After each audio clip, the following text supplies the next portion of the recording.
Hello बच्चों, सभी को राधे राधे।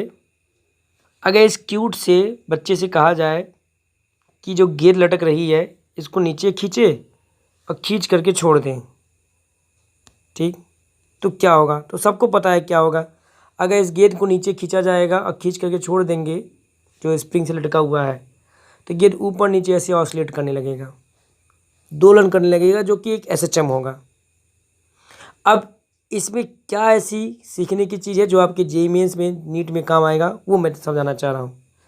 अब सीखने वाली बात ये हो जाएगी कि अगर मैं कहूँ कि इस बच्चे में के मन में, इस बालक के मन में एक ख्याल ये आया कि ये सोच रहा है कि स्प्रिंग की लंबाई काट दी जाए, स्प्रिंग को काट करके छोटा कर दिया जाए, तो जो टाइम पीरियड होगा, मतलब चक्कर लगाने का जो समय होगा, ऊपर नीचे जाने का जो समय होगा, जो टाइम पीरियड होगा, ऊपर नीचे जाने का जो समय होगा, उसमें क्या फ़र्क हो जाएगा अगर स्प्रिंग की लंबाई काट करके छोटी कर दी जाए।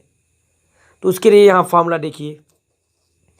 स्प्रिंग से जो ऑसिलेशन होता है, जो एसएचएम होता है, उसका टाइम पीरियड होता है 2π√m/k। अब जब स्प्रिंग को काट दोगे तो काटने की वजह से है जो के है स्प्रिंग का, वो बदल जाएगा। के कहलाता है स्प्रिंग कांस्टेंट, और हर स्प्रिंग का अपना एक के होता है जो इन बातों पर निर्भर करता है। यहाँ देखो के बराबर लिखा है AY/L, ठीक। ए जो है स्प्रिंग की मोटाई है, कह सकते एरिया है, स्प्रिंग का एरिया, उसकी मोटाई कह सकते हो। और वाई है यंग मॉडुलस, यंग गुणांक, और एल है स्प्रिंग की लंबाई। अब अगर स्प्रिंग की लंबाई को काट करके छोटा कर दोगे, ठीक, तुमने क्या किया, स्प्रिंग की लंबाई काट करके छोटा कर दिया, तो जब लंबाई छोटा कर दोगे तो के बढ़ जाएगा। अब के देखो टाइम पीरियड के फॉर्मूले में जो के वो नीचे है, तो जब के बढ़ जाएगा तो टाइम पीरियड क्या हो जाएगा, घट जाएगा।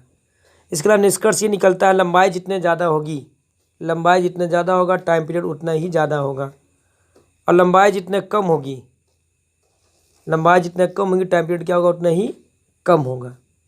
तो स्प्रिंग को छोटा करने से टाइम पीरियड कम हो जाएगा, स्प्रिंग को बड़ा करने से टाइम पीरियड क्या हो जाएगा, बढ़ जाएगा। इसी से मैं एक चीज़ और जान लें, अगर ये कहा जाए आपसे कि